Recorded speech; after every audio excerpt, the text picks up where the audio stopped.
where you're calling in from, if you feel comfortable sharing, and what you're working on as a craft. If you don't have a craft, you would be working on. So I'll start.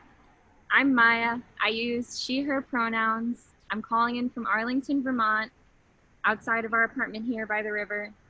And I am working on a mushroom from Metabolic that was photographed. And yeah. I'm Ryan. I use he, him pronouns. I'm kind of tag teaming that mushroom. And oh, I forgot to say an important part is that we're going to play popcorn on this. So we now elect the next person to go, and then you can elect the person after that. So I will elect Kathy Adams. Hi, I'm Kathy Adams, she, her. I'm in Los Angeles, and I'm not crocheting, but I'm making masks for the, to donate to the anti-sewing squad. And I'll tag, thank you, Cynthia, starts with a B. Oh, that's me. So my name's Cynthia, and I have she, her pronoun. And I'm working on this little earth onion that I haven't quite stitched yet, but I will tonight. And let's go with Rowana. Hi, I'm Rowena Koenig. I am calling in from Los Angeles. I use she, her pronouns, and I'm very excited to begin my Prince mushroom from Metabolic, and look forward to listening and spending time with all of you. Oh, I choose Freya.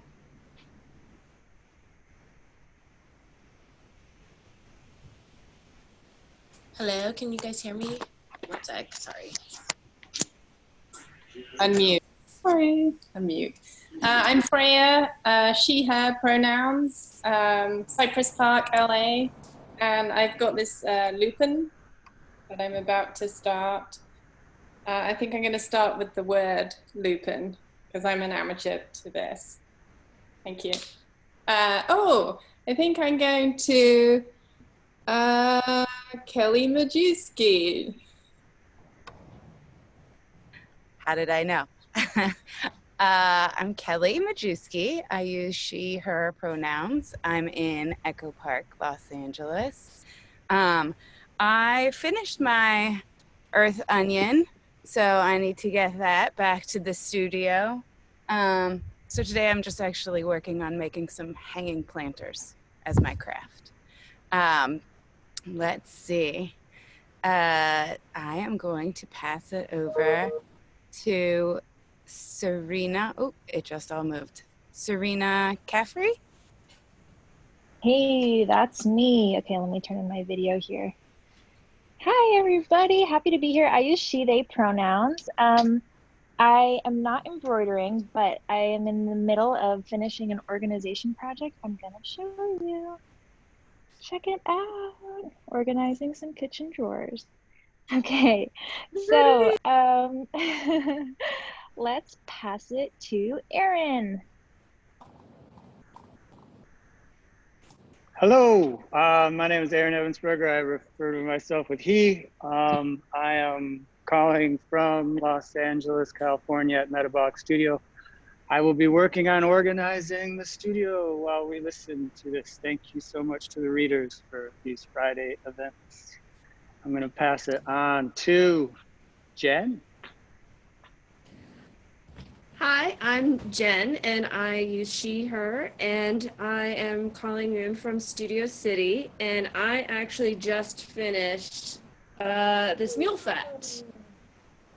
So I will be starting my second embroidery, and I will pass it on to Rachel. Hi, I'm Rachel. I'm calling in from Glassell Park, and I'm still working on the same embroidery on Willow. and I've been working on the roots. And I'm gonna pass it on to Shelly. Hi, I'm Shelly Pausner. I'm in La Crescenta, and I just got Beggar Stick in the mail.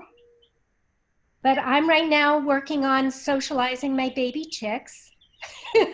So I'll do some embroidery in a little bit. Thanks for sending the embroidery and all the equipment. Would someone raise their hands who'd like to talk next? Lee Conger, hi. Hey there, Lee Conger here in Silver Lake, Los Angeles. I only got my embroidery kit yesterday. I've never embroidered in my life, so I gotta learn some stitches before next week. Tonight I'm gonna be braiding some last season's dried out iris leaves so I can make little shades for some of our native plants so they don't scorch. That's what I'll be doing. And oh my God, I'm so excited to see Lisa Marr. Have you introduced yourself already? Wow. I have Talk to us. Hi, everybody. I'm coming at you from Vancouver, Canada. I don't have any embroidery because the mail takes so long to get here. So I'm gonna put my name in, and maybe it'll get to me before the end of this year. That would be amazing to embroider. So I'm gonna work today. It's so great to see everybody. I miss y'all so much. And I'm working on making some ink out of some charred grapevines from my yard. I heard you could make ink out of those, so I'm experimenting with that today. I'm going to throw it over to, have we heard from Dee yet?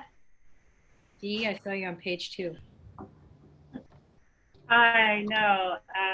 Hi, Doreen Holland. I'm in Baldwin Hills, Holmes in Baldwin Hills. And I will be embroidering this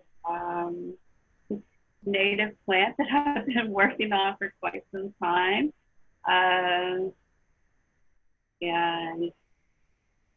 happy to see everyone, and looking forward to tonight. And I will pass it on to, I'm not sure who's gone yet. Raise your hand if you haven't. Roxanne.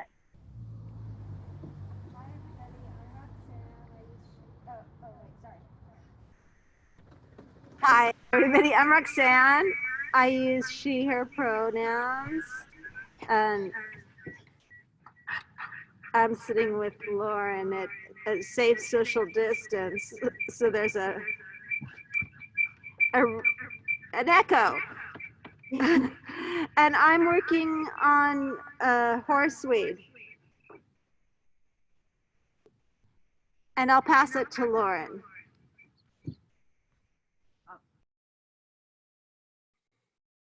Hi, everybody. I'm Lauren. I use she, her pronouns. I'm embroidering proto-pollinator. And I'm in Topanga, California. Thankful to be here. I'll pass it on to Lou. Hello, everybody. Lou Pesci here. I'll go and answer to any pronouns as long as they're delivered with respect. And I am embroidering here in Glendale, California.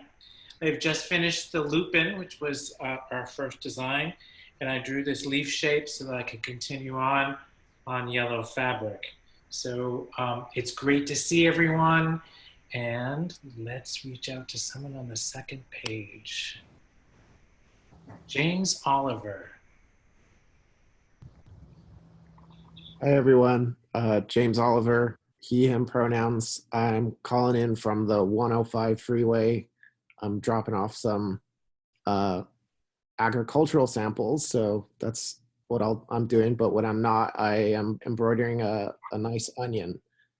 And I will call on Diego Zapata. James. Hi, my name is Diego. I use the He series, and I'm calling in from Lincoln Heights. And I don't have embroidery, but I will be working on processing some purple needlegrass seeds that I collected locally for the Northeast Trees Nursery. Yeah. And who hasn't gone? I will pick Sam Vinol. Hey folks, thanks so much. My name's Sam Vinyl. Happy to be here. I'm working on my, I'm in Cypress Park, Los Angeles, working on this onion, which is upside down at the moment. I haven't embroidered in many a year, and so this is super fun. Happy to be here. Can I get a hand raise for someone who hasn't gone yet? And I use he, him pronouns, and I will pass it to A. Arson, if I'm saying that right or not. Either way, it's coming to you.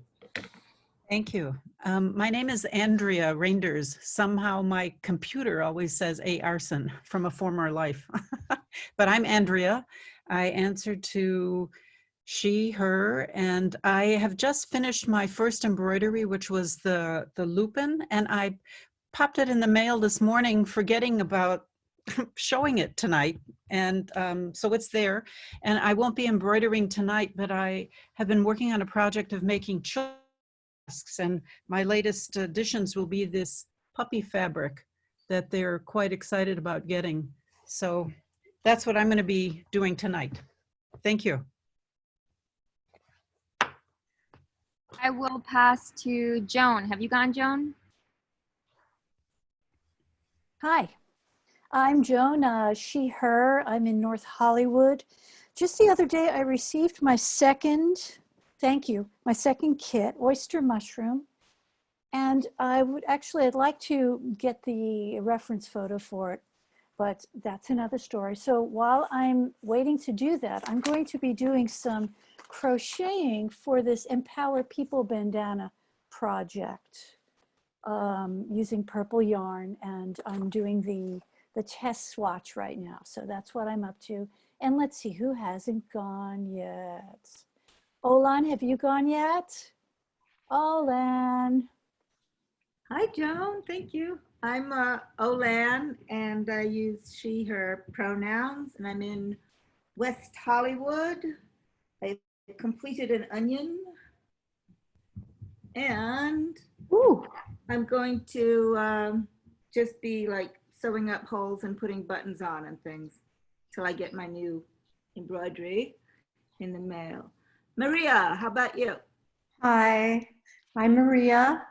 I'm in Monterey Hills, LA. I'm basically finished with my onion, but I have to add a few things. And I use she, her, and I guess I'll be ready for a new embroidery. I'm glad to be here.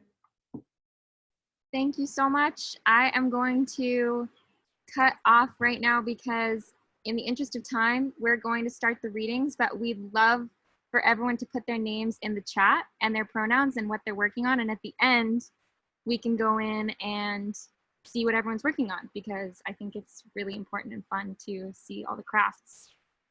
So that's our first time doing this, introducing ourselves at the beginning, and that felt really good to me. So let us know in the chat too if that felt good to all of you to be able to talk about what you're doing.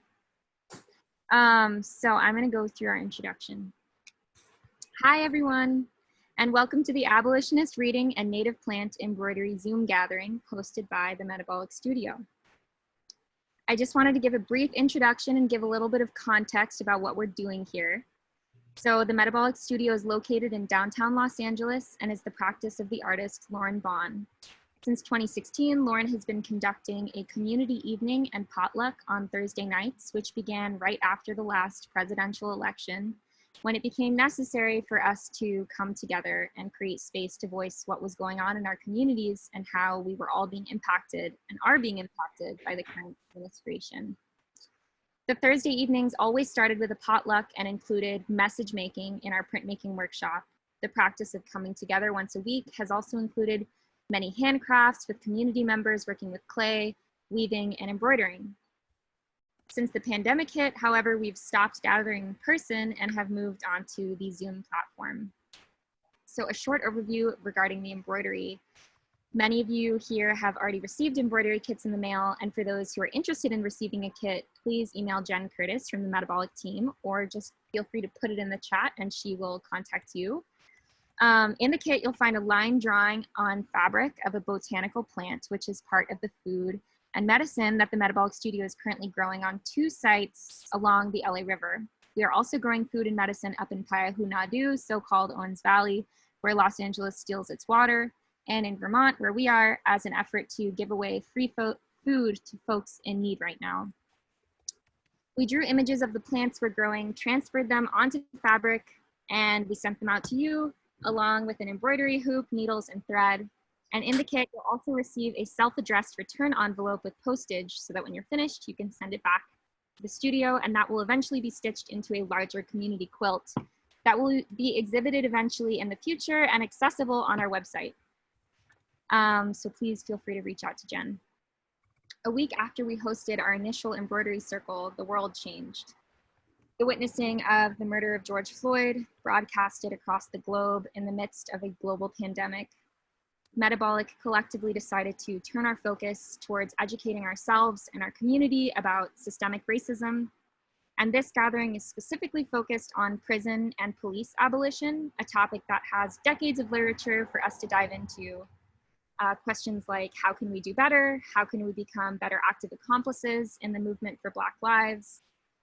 One way that we're working on is holding space for readings and discussions that can help provide the fertile soil for a vibrant future where we all can thrive. Tonight, we'll be reading Abolition and Reparations, Histories of Resistance, Transformative Justice, and Accountability by Patrisse Cullors, published in 2019. There are some content warnings in this piece. Nothing physically graphic or physically violent to bodies, but they are emotionally intense passages that are, emotionally violent, and we will warn you before reading them out loud. So feel free to turn your sound off, and we'll tell you what the content warning will be. So if you feel like not listening to them. And we also, Ryan and I are going to read this reading tonight because there were a number of content warnings that we want to be careful about so that other readers don't end up, being left not knowing what to do there or not knowing that was there. So we wanted to leave us off with a question before we start reading to think about, which is, what ways does Patrisse Cullors define abolition that surprises or is new to you? Surprises you or is new to you? Also, feel free to let us know if the road sounds are really loud. Is that loud to anyone? Okay. We're outside for the first time doing these meetings. It was so nice out. We couldn't resist. So I'm gonna start. Oh, all right, here. Thank you. All right. Abolition and Reparations, Histories of Resistance, Transformative Justice, and Accountability by Patrisse Cullors. The historical context of abolition is minimally understood, either in today's social movements or in U.S. society more broadly. For our political strategies and struggles against racism, patriarchy, and capitalism to be effective, we must deeply ground ourselves in an abolitionist vision and praxis. The combination of theory and practice takes consistent and committed work to upend the system that make prisons, policing, and domestic and international warfare possible. These phenomena spell displacement, despair, diasporas, trauma, and death for our families and communities in the United States and globally. In this essay, I will reference different movements to frame my theoretical understanding of abolition, its history, and its potential political power. We organizers and freedom fighters believe that an abolitionist framework and strategy is necessary to challenge and conditions faced by Black communities in this country, and that only through an abolitionist struggle will we repair our communities and undermine the systems of oppression we know have facilitated devastation from the transatlantic slave trade through the prison industrial complex. I will shed light on cases where social justice workers have come up against and learned from moments and movements filled with opportunities where an abolitionist praxis might have emerged.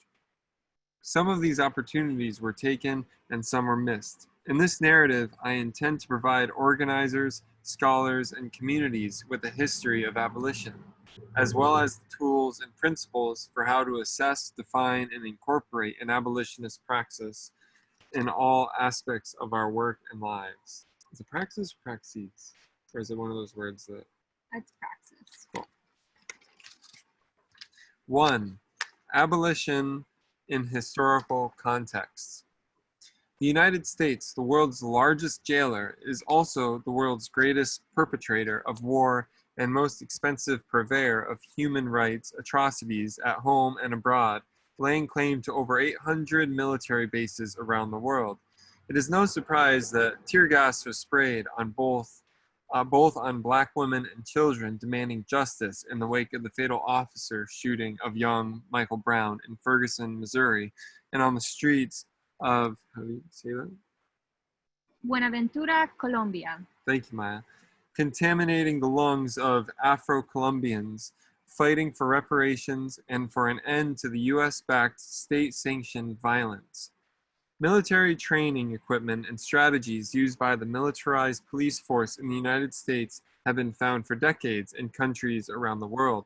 Therefore, whatever political change we advocate for, it must address and settle this dilemma of global US state violence, injustice, and devastation.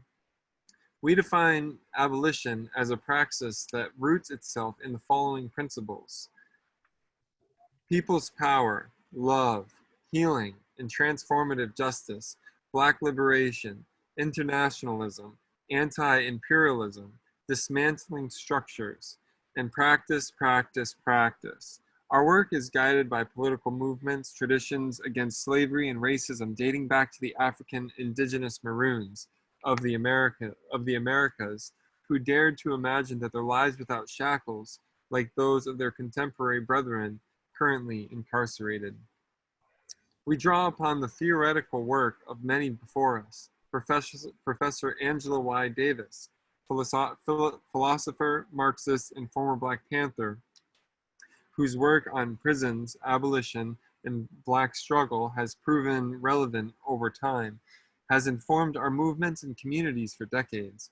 Her political theories and reflections on anti-capitalist movements around the world have sought not only to transform U.S. society by challenging white supremacy in the U.S. laws, institutions, and relationships, but also to act as a catalyst towards building a broader anti-racist and anti-war movement internationally.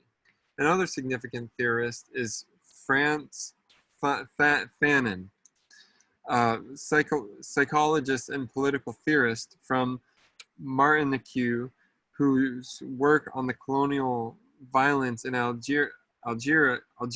Martinique. Sorry, yeah. Whose work on colonial violence in Algeria and across the third world makes timely connections necessary to understanding the current global context for Black individuals on the African continent and in our multiple diasporas. And finally, the poet and theorist on interlocking identities, Audre Lorde, embodies this abolitionist praxis in her moving testimonies and observations through a Black, queer, feminist lens. Part 2, reparations, abolition, and action. Abolition calls on us not only to destabilize, deconstruct, and demolish oppressive systems, institutions, and practices, but also to repair histories of harm across the board. Our task is not only to abolish prisons, policing, and militarization, which are welded in the name of, quote, public safety and national security, end quote. We must also demand reparations and incorporate reparative justice into our vision for society and community, building in the 21st century. Reparation campaigns encompass a wide array of demands. Most commonly, reparations in our contemporary movements are justified by the historical pains and damage caused by European settler colonialism and our posed in the form of demands for financial restitution, land redistribution, political self-determination, culturally relevant education programs, language recuperation, and the right to return or repatriation. Reparations have a long history in the United States and in other nations for both Black and Indigenous peoples. Caribbean and Latin American nations have launched a political and grassroots campaign for reparations. The organization Caribbean Community, or CARICOM, presently leads a multi-state initiative against European powers. The organization was formed after Haiti, the first Black republic of the Western Hemisphere, launched a reparations campaign against France for the equivalent of over $22 billion in 2004, the year of Haiti's bicentennial. Reparations in our US-based movements may take on a variety of forms, including alignment with reparations struggles in the Caribbean, Latin America, and Africa. In addition, reparations should include restoring a balance from within our communities and carrying our autonomous healing and reparatory work through the arts, culture, language, and emotional mental health services. Reparations also must include pressure on the state accountability, as well as community-driven and centered responses. The political and grassroots movement, most demonized by the U.S. state and most pressured by the U.S. apparatus within and outside its fabricated borders, are promising testaments to the possibilities of an abolitionist future. In our social justice work, we are often confronted with moments that test our emotional, political, and personal bounds. The aforementioned framework and histories bring our analysis back to the basics, and in everyday praxis in our homes, with our families, in our communities, and with our organizations. As co-founder of Black Lives Matter and a long-time organizer against U.S. state-sanctioned violence, I am reminding folks in a series of personal vignettes that abolition is and what abolition is and which principles we should reference in our own abolitionist work. My abolitionist journey embodies the following 12 principles. 1, have courageous conversations. 2, commit to a response versus reaction. 3, experiment, nothing is fixed. 4, say yes to one's imagination. 5, forgive actively versus passively. 6, allow oneself to feel. 7, commit to not harming or abusing others. 8, practice accountability for harm caused. 9, embrace non-reformist reforms. 10, build community. 11, value interpersonal relationships. 12, fight the U.S. state and do not make it stronger. I ask that you sit with these vignettes, reflect on your own experiences, and begin to sketch your own abolitionist praxis and testimonies. So we are going to sit for a second. I'm going to put what she just said in the chat to reflect on just for a couple minutes.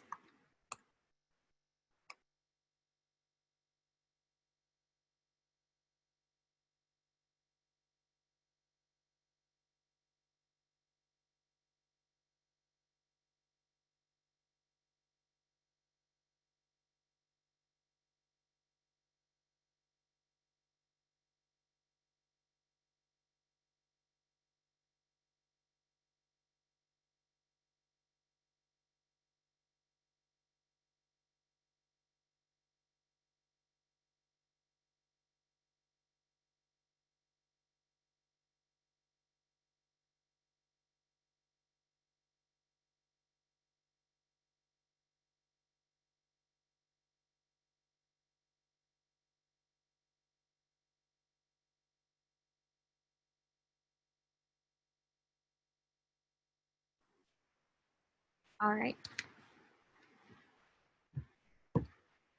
Section 3. What we're up against, the lack of transformative justice alternatives. From 2005 to 2006, I worked as a high school youth counselor.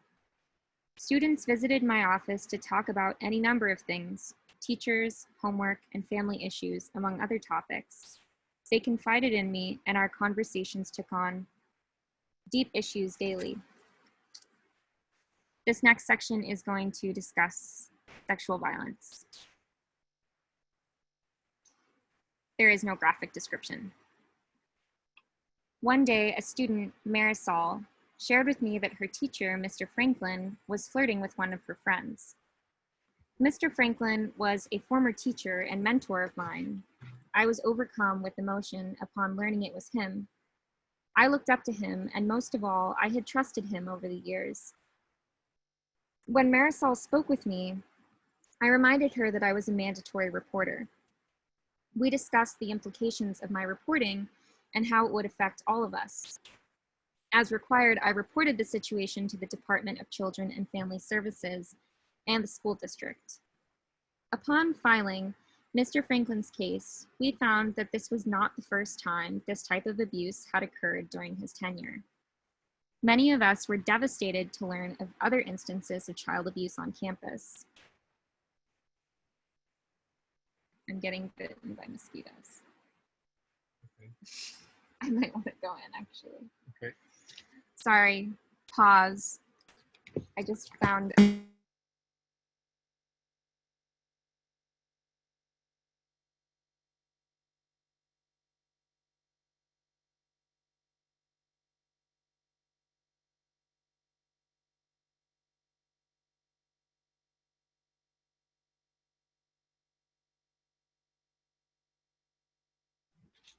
apologies.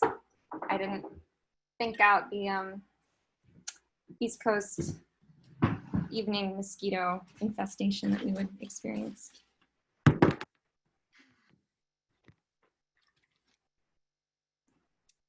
Upon filing Mr. Franklin's case, we found that this was not the first time this type of abuse had occurred during his tenure. Many of us were devastated to learn of other instances of child abuse on campus. I faced complicated feelings, as the abolitionist practice I believed in did not find itself reflected in the consequences for either Mr. Franklin or the young student. I reached out to my community and facilitated healing circles with the student. We held space for collective reflection and breathing, and we reminded ourselves of everyone's humanity. I reached out to Mr. Franklin as well upon disclosing my identity as the reporter. However, he did not respond to my attempts to communicate with him.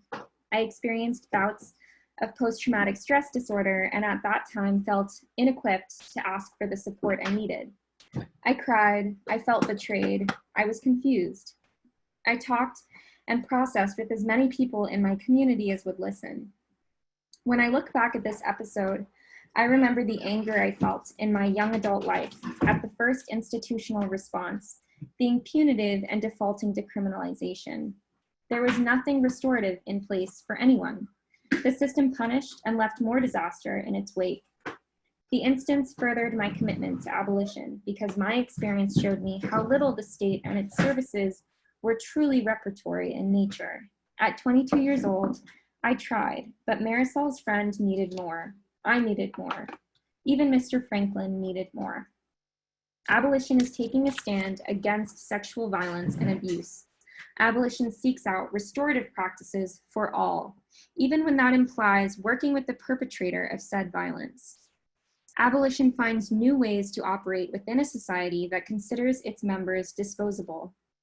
Abolition means being there for our youth, especially young women of color. Abolition is education in practice.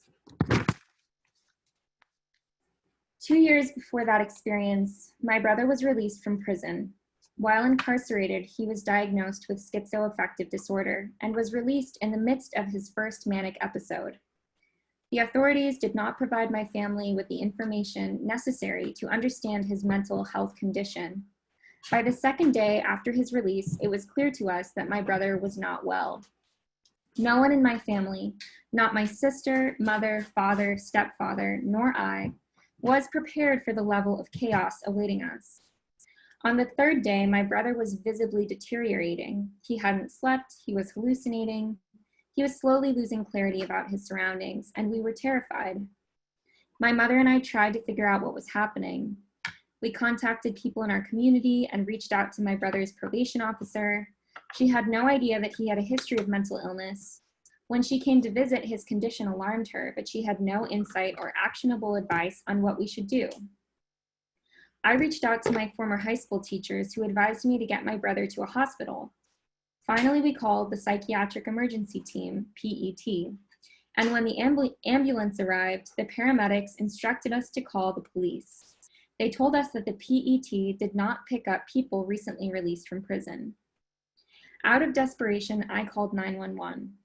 I spoke with the dispatch desk of the Los Angeles Police Department and provided a detailed description of my brother's condition, sharing with the police that he had just been released from prison. I assumed they would express sympathy for my brother and our family. Afterward, I stood outside my apartment so I could explain the situation in person and ask them questions. When they arrived, I asked, "What will you do to de-escalate the situation if my brother becomes afraid of you? How will you get my brother to the hospital? What are your protocols for people with mental illness? Can I follow you to the hospital?" The officers were scared out of their wits as I described my brother, a dark-skinned black man, 6'2" tall, and nearly 300 pounds. This next section is difficult. It's going to include an officer describing that he will use a taser, and he's not going to use the taser, but I am going to give a content warning because it is going to be a description of a young, mentally unwell black man afraid for his life because of police presence. So if anyone needs to turn their volume down, I ask that you do that now. The officer replied, "I'll give a signal." I should have said this, but I'll give a signal when I'm done. The officer replied, "I'll tase him if he escalates." I responded with shock and outrage, but the police were our only option at that moment, and I knew our family needed to act. I escorted the officers into the apartment. The moment they stepped into the house, I realized that I had made a terrible mistake. My brother instantly dropped to his knees, hands in the air, and pleaded with the officers for his life. I ran over to my brother, held him, told him he was safe, and asked the officers to leave. Okay. Section is done. That will be my signal. By the fourth day, my brother did not recognize any of us. My mother woke up that morning overcome by violent tears I had never before witnessed. My stepfather decided he would get my brother help.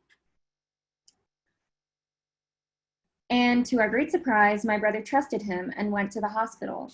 My brother should never have been imprisoned. He should have received the medical support he needed to lead a healthy life.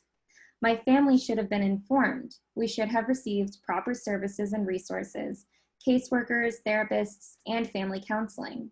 The police should not have been the primary option for our family. There should have been first responders trained in restorative justice, healing, and anti-racist practices. My brother and our family were left on our own in one of our most challenging moments.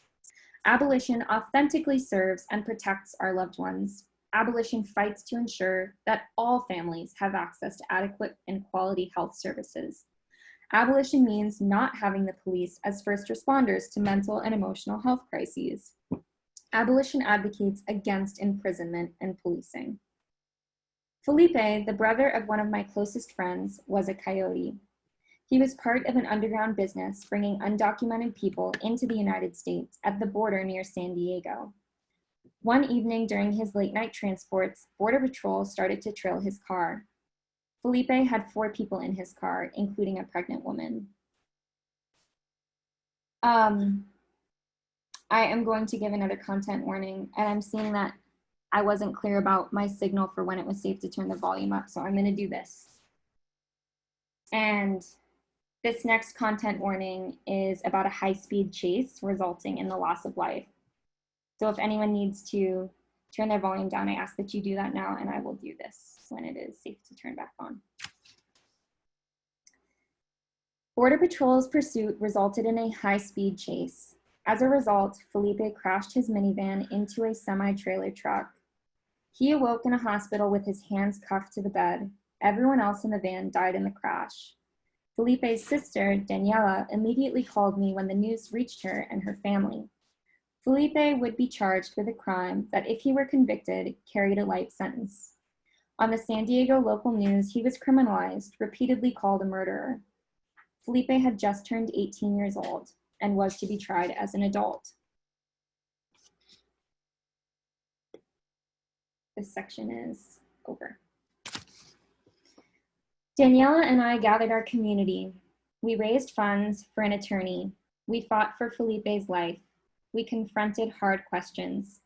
How do you move your community to fight for someone like Felipe, who was painted as a monster in the media? What could we say in response to questions about the harm coyotes have caused, or the fact that doctors found drugs in Felipe's system? We didn't have the answers, but we knew to our very cores that life in an iron cage would do no one good. So we campaigned. We asked people we knew for money for Felipe's case. We pushed folks to see and remind themselves of Felipe's humanity. We facilitated hard conversations. We held each other. We also did work around the harm the incident caused the other families who lost their loved ones. We prayed for those families. Felipe cried. He apologized to those families. The state failed Felipe and his community. The state failed all of those families. Felipe needed access to a recovery program for his drug use. Felipe needed stable employment with a living wage. Felipe's family needed support when they immigrated to the United States. Sorry, I keep seeing people who need to be let in, but I get distracted. Felipe needed stable employment with a living wage. Felipe's family needed support when they immigrated to the United States, forced out of their homeland because of the United States' role in inciting wars across Central America and in El Salvador specifically in the 1970s and 1980s. To understand what happened to Felipe and those families that night, we must draw the preceding connections. We must also ask, why are people leaving their homelands to come to the United States? What violence have US foreign policy, US transnational corporations, and US militarization perpetuated around the world? In the end, we hired a lawyer and Felipe's sentence was reduced to 28 years with a date to return home. For us, that represented a victory. Felipe would not spend his entire life in prison. His family went home to grapple with their new reality, a son, a brother in prison for nearly 3 decades. Birthdays, anniversaries, family gatherings, and other remarkable life moments separated by barbed wire, iron bars, and security guards. No process, no support, just gavels and cages. Abolition means no borders. Abolition means no border patrol. Abolition means no immigration and customs enforcement, or ICE. Abolition means an end to US wars at home and abroad. Abolition centers families, communities, and healing. Abolition asks the hard questions. Abolition looks for solutions. Section 4.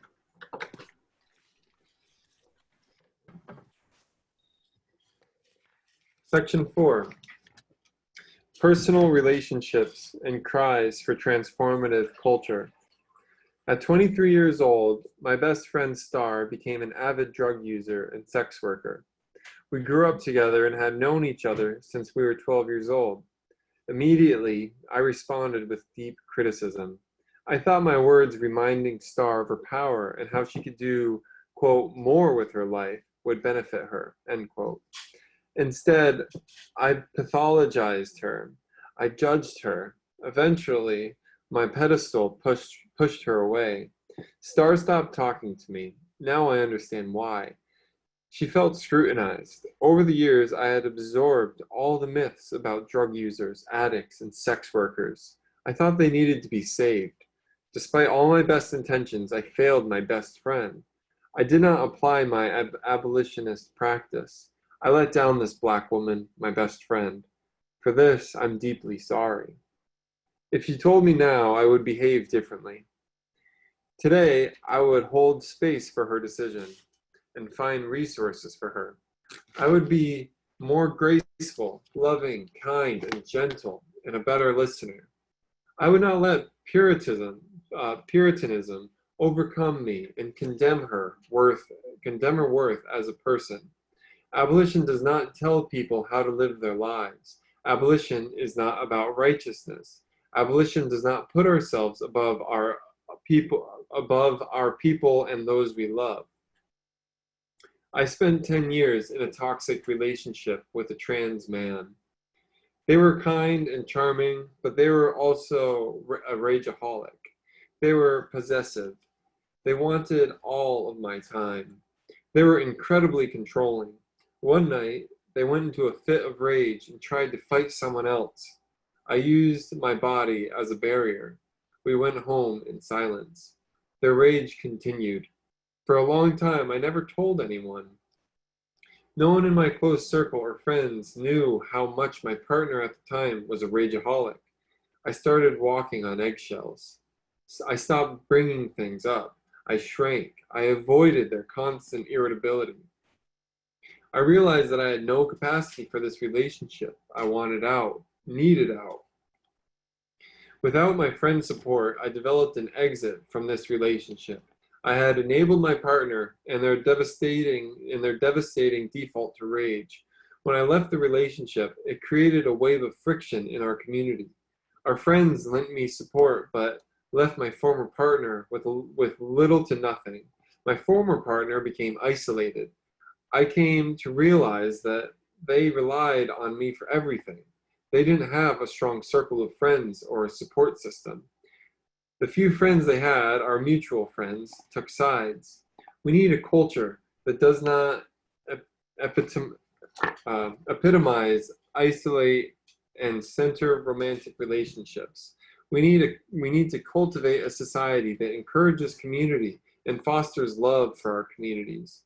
Abolition means community. Abolition does not isolate individuals. Abolition invites people in. Abolition repairs the friction caused by necessary separation. Abolition acknowledges, enables, and provides tools to prevent this behavior. Abolition does not choose sides. Section 5. Successful transformative practice in personal relationships. I helped raise my nephew. I made a promise to myself that I wouldn't spank him. When other family members tried to hit my nephew, he'd come running to me. When my nephew turned 11 years old, his parents lost all parental rights, and my mother became his legal guardian. This forced my family to develop new strategies for child raising, development, and accountability. We had new conversations with my nephew. We asked him to voice his needs and communicate when he was upset. Instead of lashing out with force, my nephew used his voice and we responded with appropriate actions. I remember moments in my childhood where there was no conversations, just a belt and a deep sting of humiliation. My nephew experienced a different type of environment. I witnessed firsthand the impact of a non-spanking home. My nephew developed into a more thoughtful, communicative, and sensitive person. He felt empowered to name his feelings. He did not exhibit the same type of fear I witnessed in so many other Black children.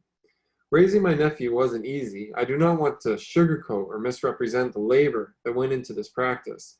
So many times we all took time outs from him, and so many times my mother called me while at her wit's end.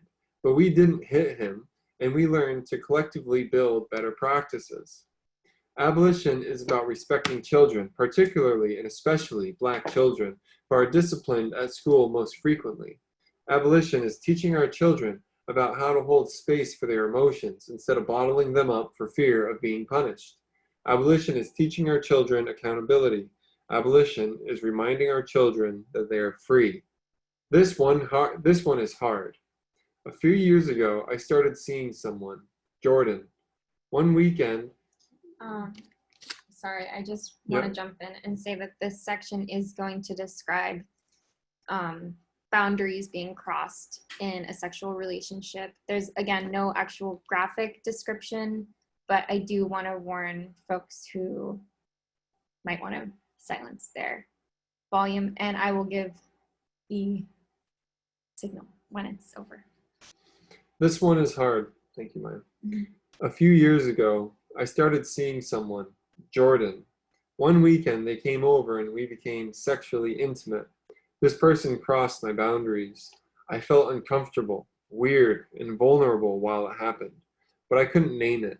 I didn't stop it while it was happening. I set boundaries and said, no. I repeated that two-letter word. The other person did not respect my no. After that weekend, they went home. Once they left, I slowly came to realize what happened and that things weren't right. I called friends and processed with them what took place. Eventually, I asked one of my friends to accompany me as I confronted the person whom I had shared intimate space with, who had harmed me. Both the person in question and my friend were masculine of center. I thought this would make holding them accountable easier to do. I'm going to give the signal. There's no more description of this. They knew each other, and my friend had experience in transformative justice facilitation and support. I confided in my friend and detailed exactly what I needed, what I wanted. 1, tell Jordan that I was harmed. 2, tell Jordan that I wanted space from them. 3, help Jordan secure help and realize where they caused harm. After the meeting, Jordan became defensive. Again, they refused to respect my boundaries, and they began to spiral. They left me constant voicemails, text messages, and letters. I asked my friend to remind Jordan that I needed space. They stopped sending me letters and making calls. I had room to feel, to sit with my grief, and to come to terms with what happened to me. The following year, I contacted Jordan. I asked if they were open to meeting with me. Jordan agreed. We processed what happened over dinner. It was challenging, heart-wrenching, and awkward. But most of all, our meeting was healing, incredibly healing. What made this experience so hard was that the harm and the healing took place within the Black queer community. This incident forced me to practice what I preach by embracing accountability and abolition fully. It pushed me to clarify my needs, give myself permission to take the space and time that I needed, and process healing as an individual and as a member of a community. I'm grateful to my friend who lent their support and who, from that initial moment and throughout that year, provided me with the tools I needed to repair the damage. Abolition means setting, communicating, and respecting boundaries. Abolition means reinforcing those boundaries when they are not heard. Abolition means transformative justice. Abolition allows one time to heal. Abolition allows one time to heal. Abolition seeks to repair the damage done to a person or a people.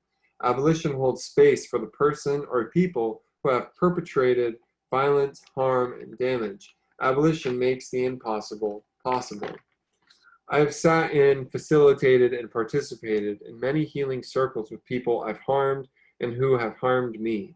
Defensiveness, anger, self-righteousness, self-realization, serenity, and other emotions have come over me and through me in those moments. I am grateful for the opportunities I've had to apologize and learn from my mistakes. I am appreciative of the times I have forgiven and moved beyond the harm towards transformation. I'm forever indebted to the community of friends, family, and loved ones I have created over the years to hold one another and call ourselves into our own collective humanity. I value the community, the people that I call my team. Conclusion. Abolition must be a cultural intervention. It must produce a new way of being, even in the most challenging and difficult moments. We have not collectively practiced abolition, so it's hard for us to understand its significance. But if we implement a new practice that is centered in care and dignity, we might find a practice that challenges our instinct to, quote, cancel each other. Abolition is about how we treat each other. It is about how we show up in relationships. Abolition is about how we respond to harm caused and how we respond when we cause harm. It is differentiating between large-scale systems that have been built to perpetrate our harm and individual harm caused against one another. I don't believe abolition is about bullying, but I do believe abolition is about standing up for yourself. We need to be committed to building a culture that is rooted in care, dignity, and accountability. Let's never forget the consequences of a draconian and antiquated system. And that concludes our reading. And now I want to read our new community guidelines for our discussion space. Ooh, that is a squeaky chair.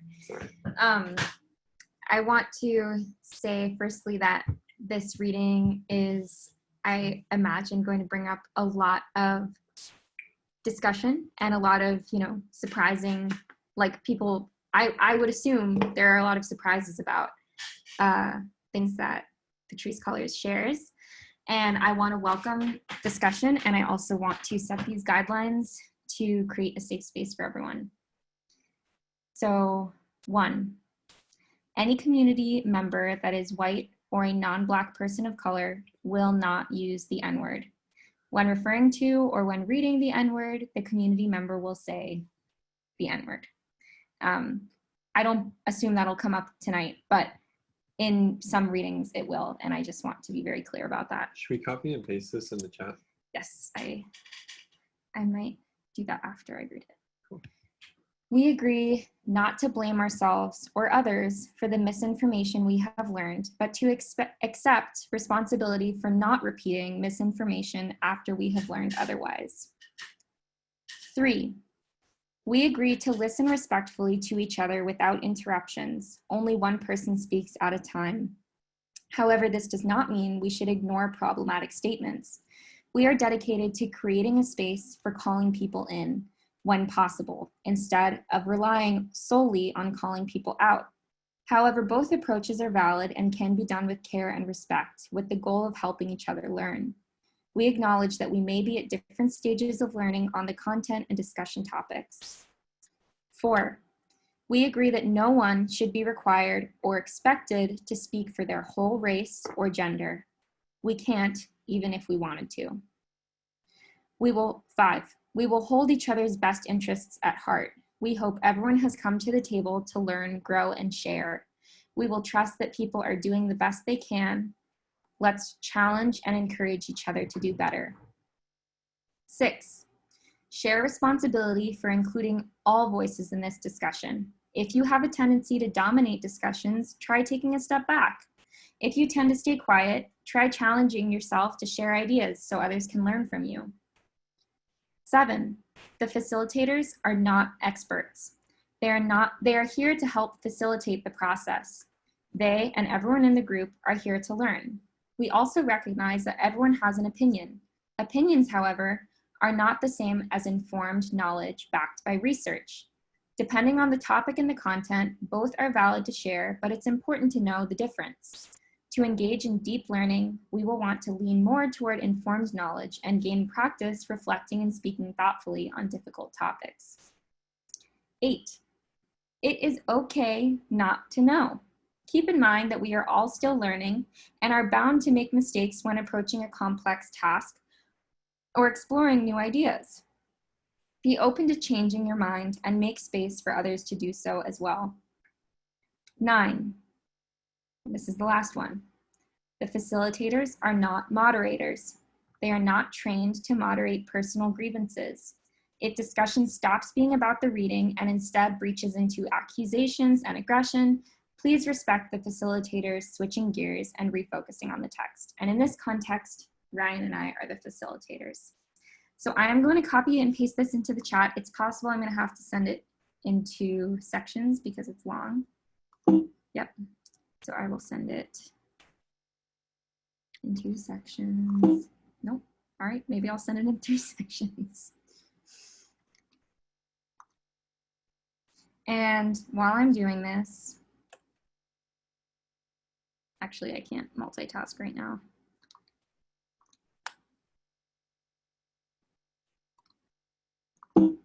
Oh my goodness. They really don't let you put a lot in the chat.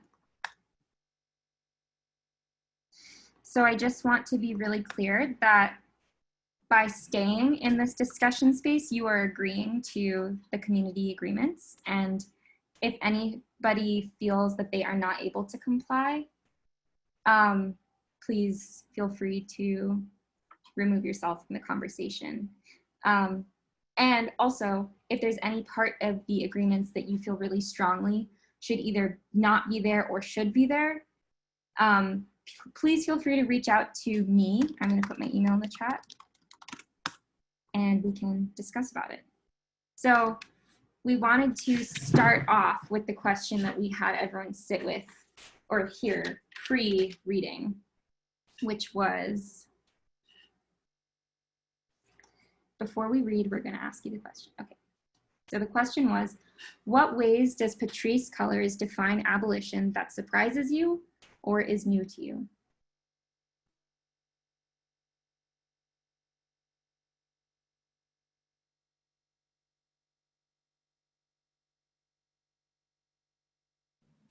I'd like to say hi. Everything that, and I really appreciate the way her definitions, and the way she organized it through her essay, really opened my eyes to ways of thinking about it. And then, so, I mean, I don't want to overpower a conversation because I just go through the whole essay and I mark them all every time she said, abolition is this, abolition is that. That would not be the way I had thought about it. That was not the way I thought about it historically. So in general, everything about what she said.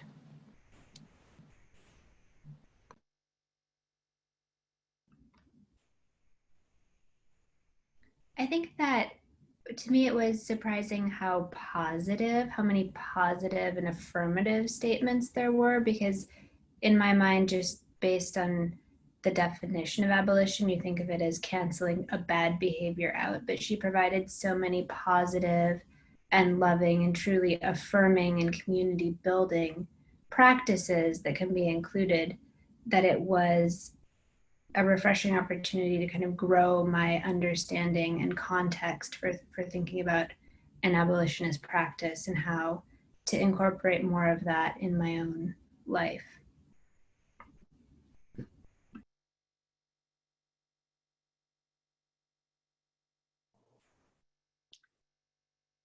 I thought it was just very interesting how she said that abolition was education in action. That one I feel like stuck with me in particular, because the idea that educating everyone is actually going to help to abolish all of these innate systems of racism and bigotry that have been pervasive, that really getting people educated both about their own passive biases, as well as like the educating people who are being disempowered as to how to empower themselves. So it was very interesting. I hadn't thought about education around abolition at all. So that was sort of the most interesting thing for me.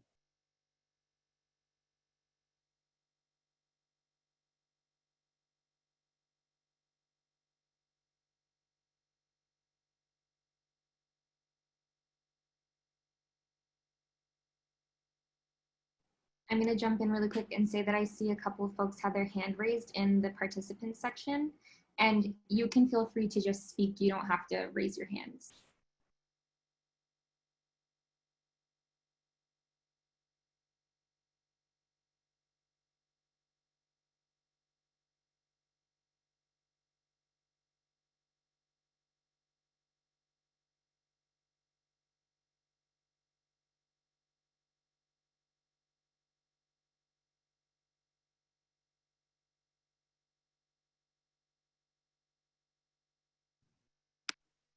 I would like to add something. I really, really love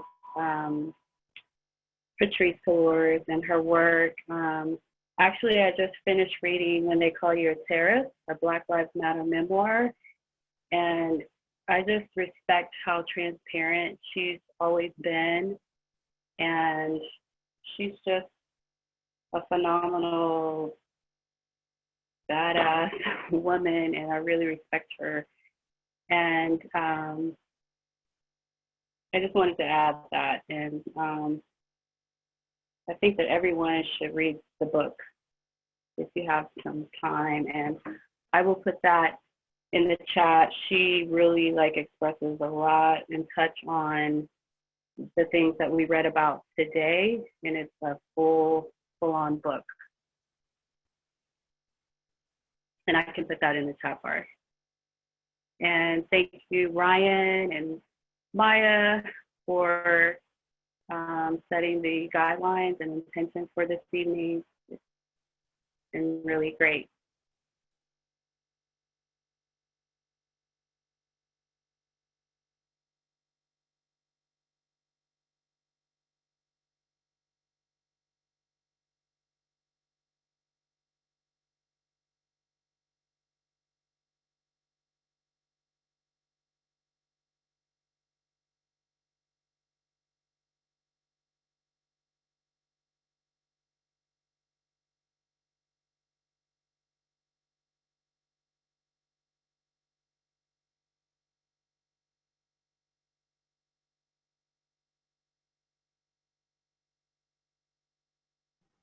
All right, we are going to move on to our next question, which is, what ways do you feel you can enact transformative practices in your own personal relationships?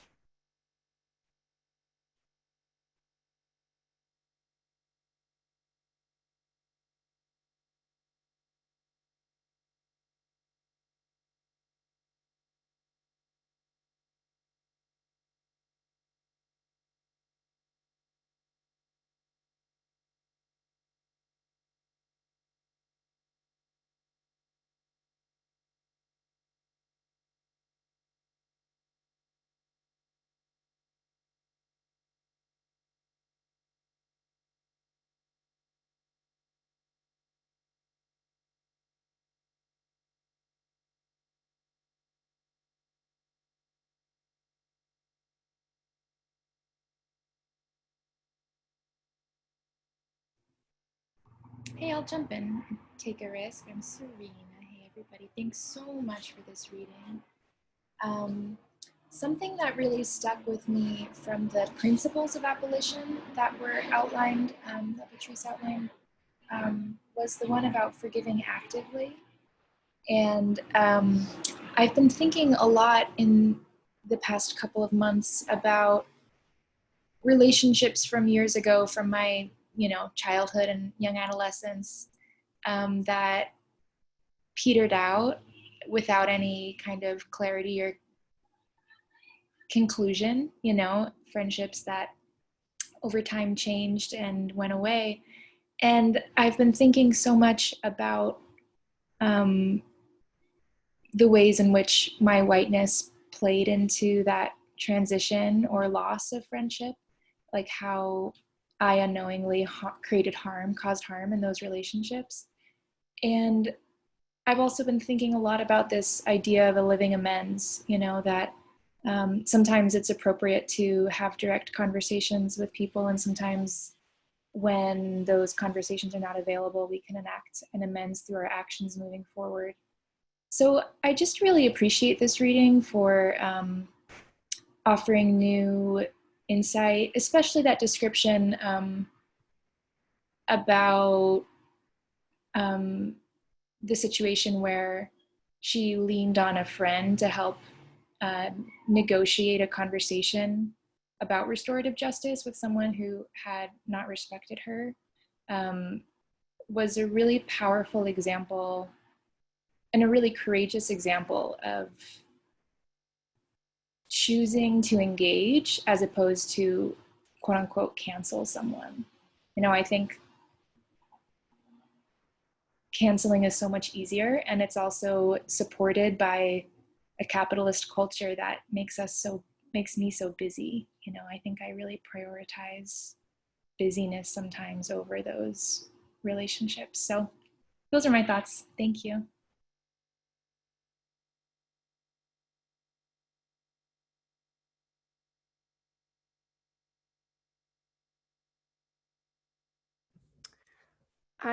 I'll chime in. I think one way in which I and everybody can practice transformative justice personally in our like interpersonal relationships would be like when I find out or when I realize that I have done someone harm or I've hurt someone, knowing that it is my job to find, it's not my job to decide what is going to make that right, and to, you know, if this person is open to having a conversation about it with me, to find out what they need from me, and that I don't make that decision of like, oh, if I apologize or if I like go and do this thing that that's gonna fix it, and knowing that potentially even if I do what's asked of me, that I can't necessarily repair that relationship, and that's like my job to hold that and respect whatever boundaries the person needs. And just like listening, I think listening is like the biggest part, and not being defensive, just hearing someone's experience. That's it. Thanks, everyone. And thank you for the reading. That was really great.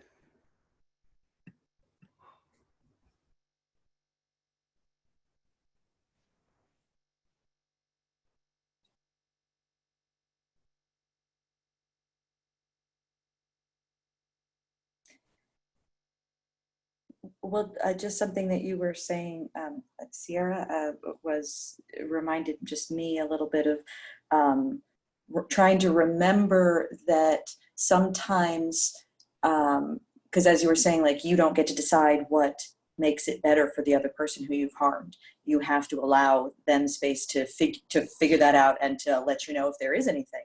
But additionally, knowing that sometimes just time and space is all that it needs. That it doesn't have to be, let's talk about it into the ground, because sometimes dwelling in the harm of a thing is not actually actively helpful to the person who's been harmed. Even if it, you know, it feels like, oh, well, let's try and do something productive about it. Like recognizing that that desire to like fix it, you're right, it isn't up to you. You have to allow the other person the space to tell you when that is appropriate.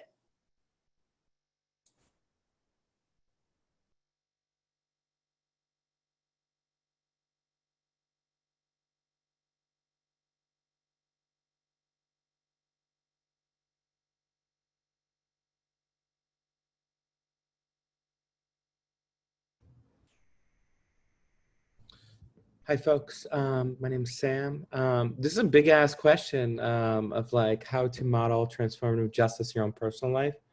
I really like appreciate the framing as like praxis, you know? Like I was talking to a friend, comrade, the other day, and she's just like, every day, just like wake up and recommit yourself to justice. Like that's what it is. There's no mountaintop where you see it all. It's a constant praxis. And I think like the way I take this question is just a lot of appreciation for what Patrice talked about of like where she's caused harm, you know?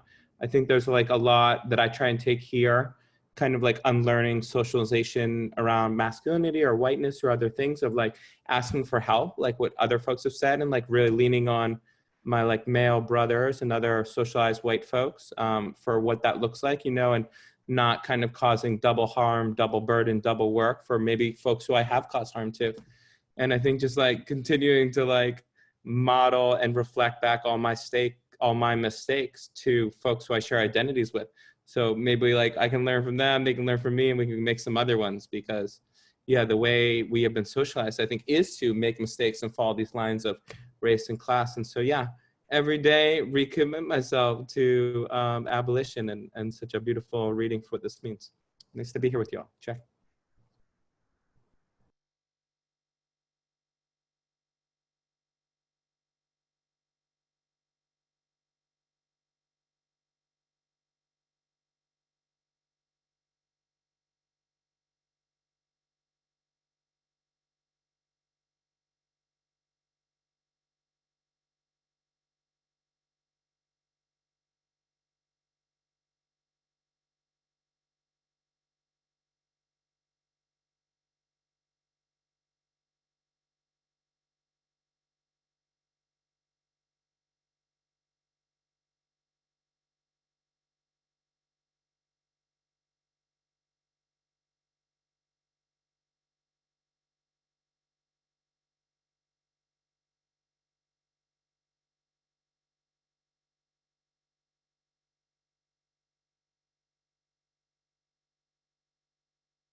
Thank you all so much for holding this space together with silence and for respect. I mean, it just felt good to hold that.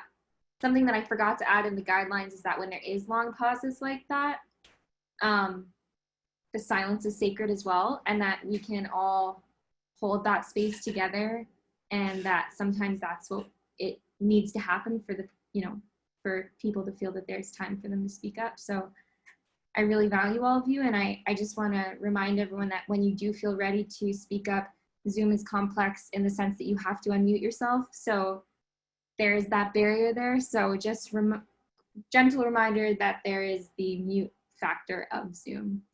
And we are going to move on to our next question, which is, what does it mean to you to forgive actively versus passively?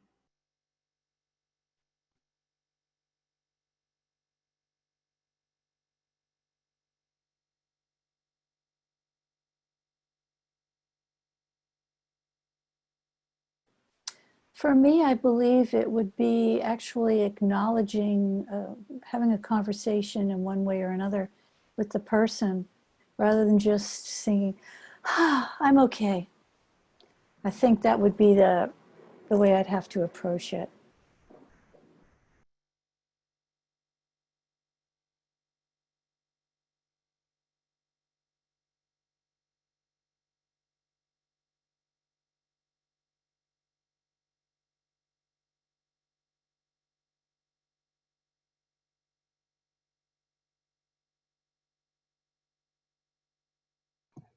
Well, I would like to maybe pick on my experience working with at-risk youth. Being quiet about forgiveness is not true forgiveness. And if you want to apply the principle of restorative justice, you have to acknowledge not just to yourself, but to the other person. I mean, forgiveness, it's a process that takes two parties, or else it's not real forgiveness, just healing, personal healing. So I think telling the other person that you actually forgave them, or the opposite, I think it's what makes the difference between simply, healing and feeling better, and actually making a relationship out of forgiveness. That's how I see it. And I know it's very powerful, especially with youngsters who don't have those social skills. I mean, if you don't tell them, they'll never know. You can't just say, well, I forgive him in my mind. They have to know. And that may completely change their experience. They will just go freer, and they will feel better if they know that you actually forgave them. So I think that being an active forgiver is much more powerful. It's not something you do for you personally, but you have to involve the other party. That's my take on that.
Well, I feel kind of compelled to share, which is that I'm still really learning how to forgive actively.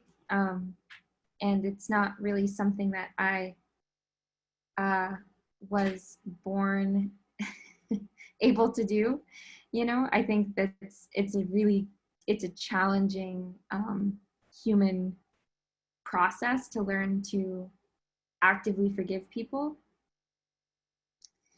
And something that I've been learning recently, having repaired some friendships that were really painful losses for me, was that some ways I was really able to actively forgive people was that I felt that they were able to actively forgive me and themselves. And I felt that I was actively able to forgive me and them. And I think part of that was time, you know, that it had been, some of these losses were for, both of these losses were from my teenage years, and I'm now halfway through my 20s. So that felt to me like I had allowed enough space for me to feel less anger and shame internally and anger towards them externally. And therefore we were both able to come together and just kind of reflect on the loss rather than reflect on our anger towards each other, still being able to voice our hurt and share what had happened that was painful. And I think that's something that Patrice Cullors outlines in the section about her being able to give time and be able to sit down with the perpetrator of crossing sexual boundaries that she was not comfortable with. You know, for her, a year was enough time for her to be able to do that. And for many other people, it'll likely be longer or maybe even shorter. And that part of that work is that the other person respects that space needs to be held, so that neither of the two are left in direct turmoil with each other, but rather that there's this space that allows for internal healing. I just want to piggyback off that and just reiterate what Patrice Cullors said in that section. Abolition means communicating, and respecting boundaries. Abolition means reinforcing those boundaries when they are not heard. Abolition means transformative justice. Abolition allows one time to heal. Abolition seeks to repair the damage done to a person or a people. Abolition holds space for the person or people who have perpetrated violence, harm, and damage. Abolition makes the impossible possible.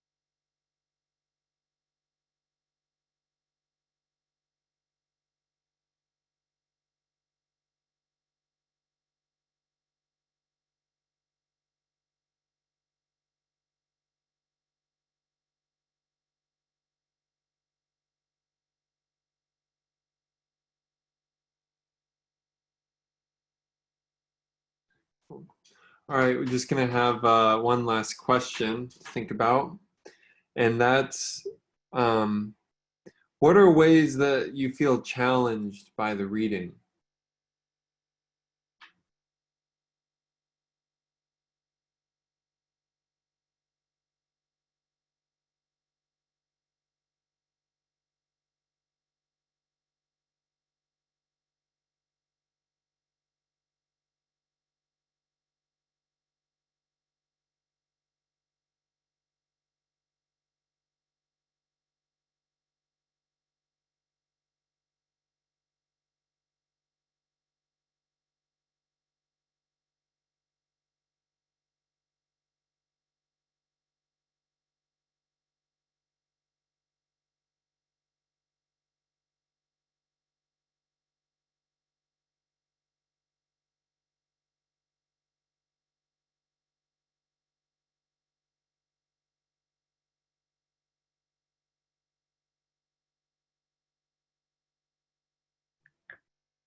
One thing that that I'm going to try to do better in the future after reading this reading is I'm going to try to speak up more, and speak up more when I see an injustice, speak up more when I see something wrong, even if that is something that's hard to grapple with.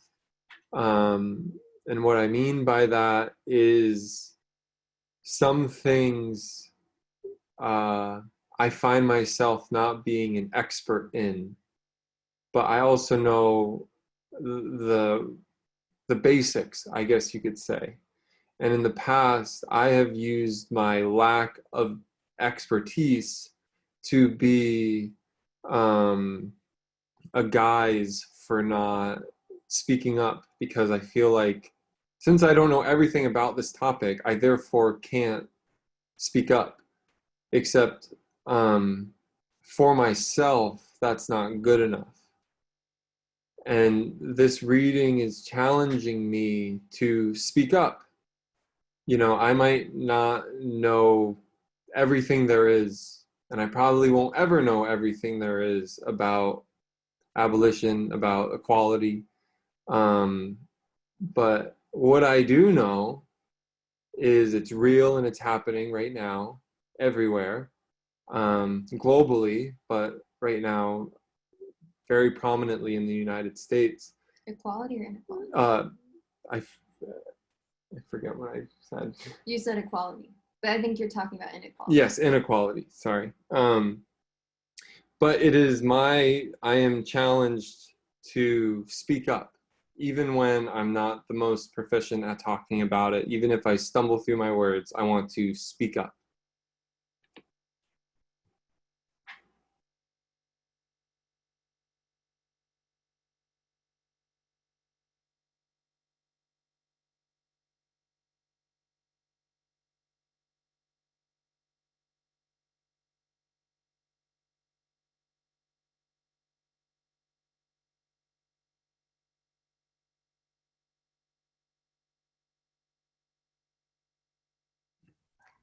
Along those lines, I'd like to speak up and also deal with it if I'm wrong, or if what I say isn't appreciated or isn't right at that time, to take care of myself if that's what happens.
To continue off of something that I was saying earlier, I think that what's important is never urgent. And I think one way in which this reading challenged me is just highlighting how important the work of interpersonal accountability is, and that it's an investment of time that might not be urgent, but is so necessary. So that's something I'll be taking away today.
I would just like to add that reading this today.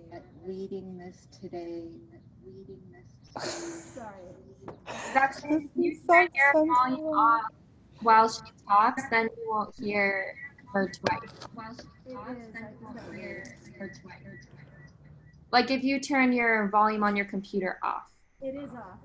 I'll just have to close it. Another thing showing volume on? Okay.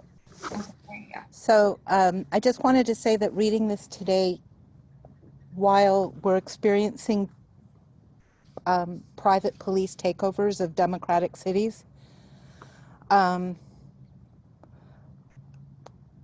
Number 45's reaction to Black Lives Matter on the streets of Portland, Chicago, Seattle, and as he said, other democratic cities makes me realize to what extent the need for abolitionist practice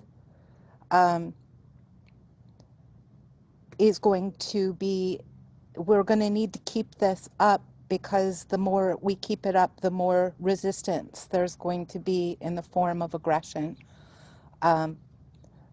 by the institutionalized racism that we've had going on for so very long. So I feel this reading and the legacy of anti-capitalist thinking that Patrice brings up, and think that the instinct that you had, Maya, and so many of us have supported over these last few weeks to educate ourselves into the thinking about abolitionist practice is really essential, because personal sentiment right now is not enough, and speaking up is not enough. We need to educate ourselves about these things and really be works in progress to carry the torch for this very long legacy of thought and theory, and to talk about it amongst ourselves, and recognize there's going to be a lot of resistance to real change.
Well, we are going to ask if anyone has a burning desire to share. And if not, maybe we can all spend some time just sharing what we've been working on as we listen and discuss, to hold space for our crafts as well. So I'll leave the floor open for, it's 10:08 where we are, which means it's 8:08 where, no, 7:08 where y'all are, 7:09 now. So let's leave this open till 8:02 with some silence for anyone who needs to speak, and then we'll share our pieces.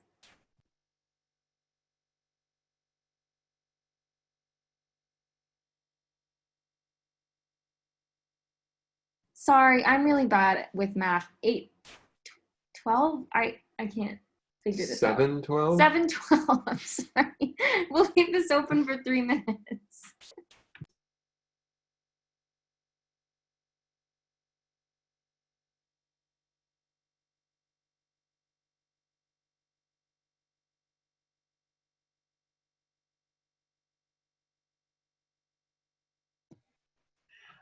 I'm not sure that it is directly connected to the part of the stories. I just I very listened attentively to one of the stories when they were talking about the way the police intervene instead of paramedics in case of drug addiction. And I mean, my interest was piqued because I had personal experiences with helping various people with during most likely what was an OD, and calling 911 because you think, oh well, paramedic, this is what they're going to do. And what Lauren was saying about paramilitary forces just coming into cities, and I felt the same way when I was seeking medical help for a youngster, for someone in their 20s going through an episode with substances. And the first people who knocked at my door were not the fire department or the paramedic, they were the cops. And I realized how used we are with just punishing versus restoring, healing.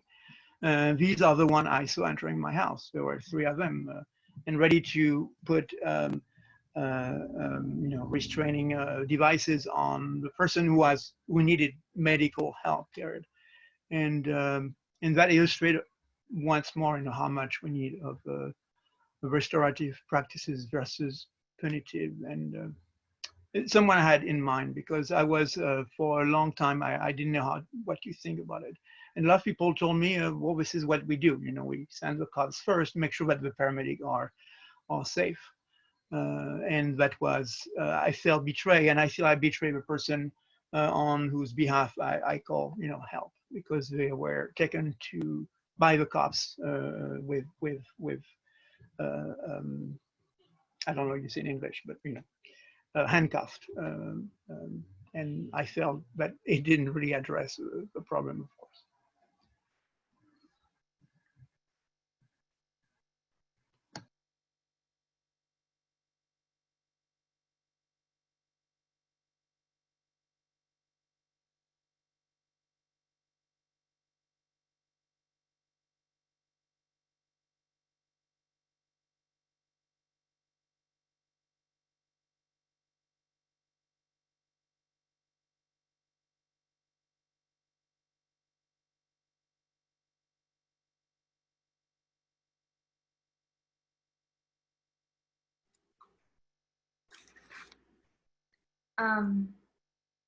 Thank you all so much for this amazing discussion space and reading space we held tonight. I want to let everyone know that next week we are going to be reading from the book Marxism, Reparations, and the Black Freedom Struggle. We are going to be reading a piece called Who Are the Real Looters by Leilani Dowell. And we are going to be reading Why Reparations, a look inside US prisons by Greg Butterfield. And we are going to be reading Black Labor from Chattel Slavery to Wage Slavery by Sam Marcy. I also want to give a shout out to the fact that Metabolic Studio has a daily list of actions that all of us can engage in to find ways to be active on a daily level towards the movement for Black lives. And you can find that link on Metabolic Studio's Instagram bio. It's the link in our bio. It is updated every morning. It should be updated by 7:38 PST. I will also put that link in the chat. It's a Google document and you can open it and refresh it each day. Also, I wanted to give a shout out to AOC and her bravery on the Senate floor.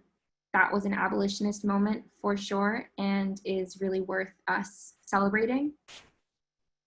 And now I would love to hold the space just to share the work we've been doing. Feel free to mute yourselves and celebrate AOC and celebrate. Yeah, please unmute and let's.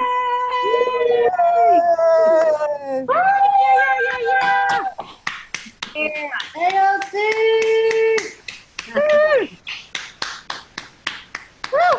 Yeah. Bringing it. Seriously.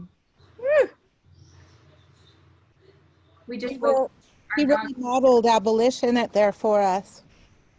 What'd you say, Mom? I interrupted you. Say it again. I said she really modeled abolition for us there. Absolutely. Yes. Yeah.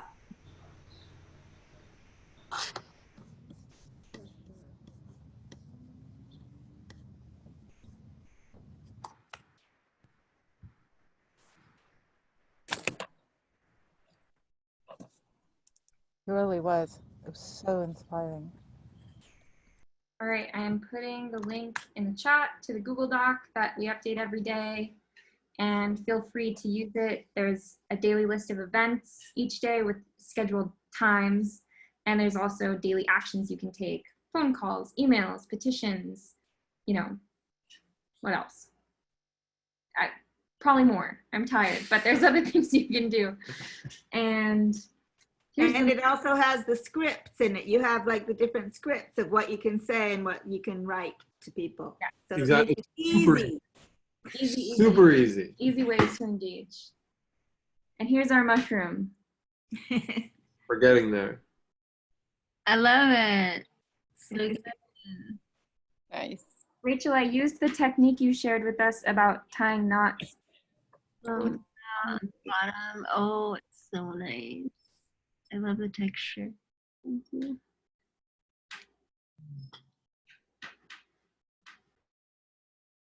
Maya, I'm going aberrant and doing my knots my knot diagrams while you guys are doing mushrooms and flowers.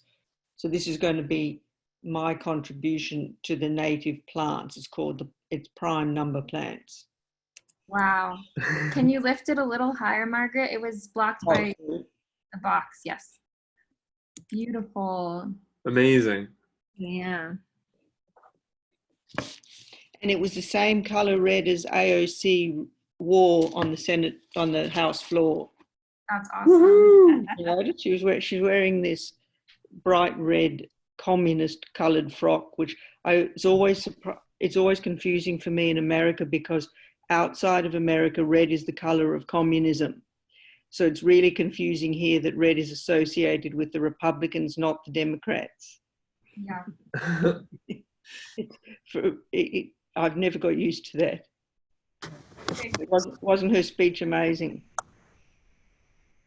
Reclaim red. Yeah. Reclaim red. Yes.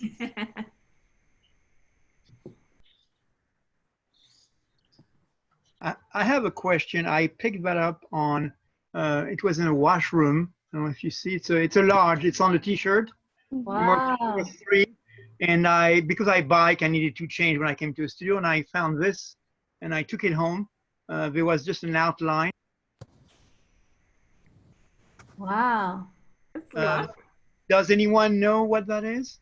Bird. It's a bird. It's a bird, but I wonder why, because I wonder if there was a project at Metabolic going on with this bird. There were 2 or 3 t-shirts like this in the washroom. Wait, isn't that a gopher? No, it's a bird. Beautiful. The wing, Mom, is wrapped around the outside of the hoop. Oh. Although, who knows? It could be a gopher. Who knows? Maybe it's so. Yeah. It's the famous winged gopher. Commonly misrepresented. The winged gopher. It's my revision of Quetzalcoatl. No, I'm not going there.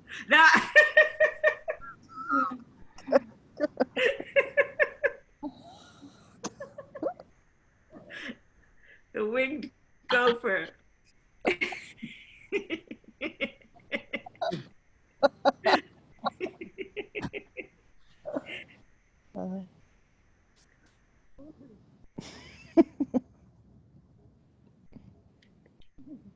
Well, I just have a regular old onion that I showed earlier.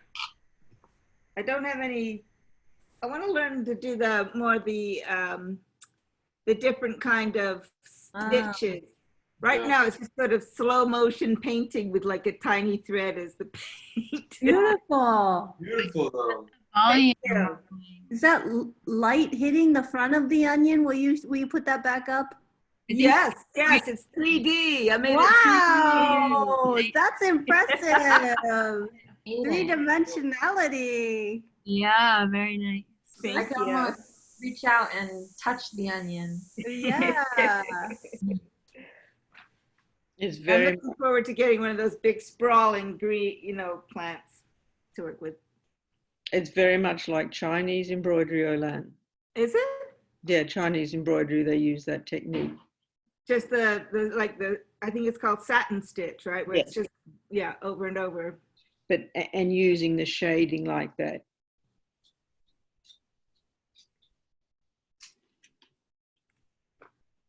Cool.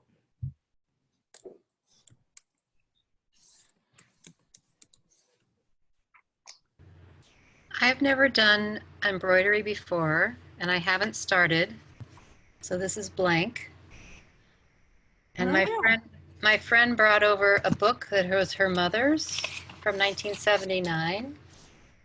Ooh. And I'm learning Complete insight. from that. Lovely. That's awesome. Yeah. Oh, beautiful. That's probably a pretty good resource.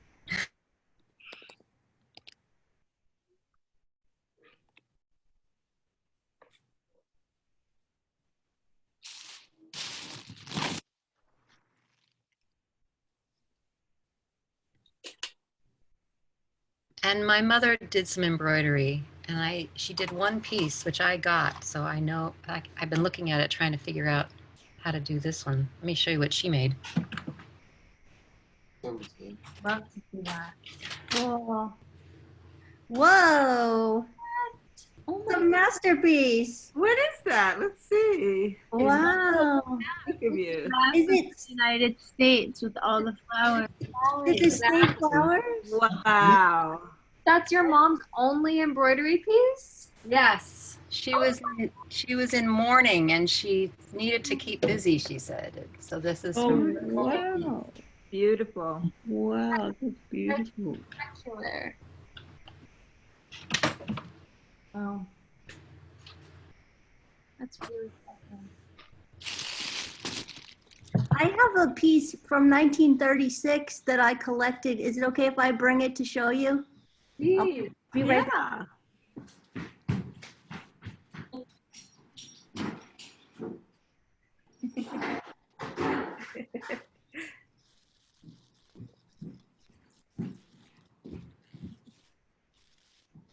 I got it at an antique store. Wow. And it says Margie King 12/25/36. Wow. Wow. Wow. I like the signature. Yeah, I love all the different types of stitches that she used, Yeah. all the colors.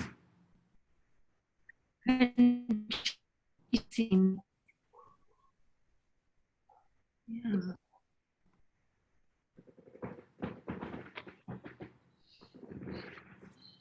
Well, I need to go to bed. Please feel free to stay on for whoever wants to stay.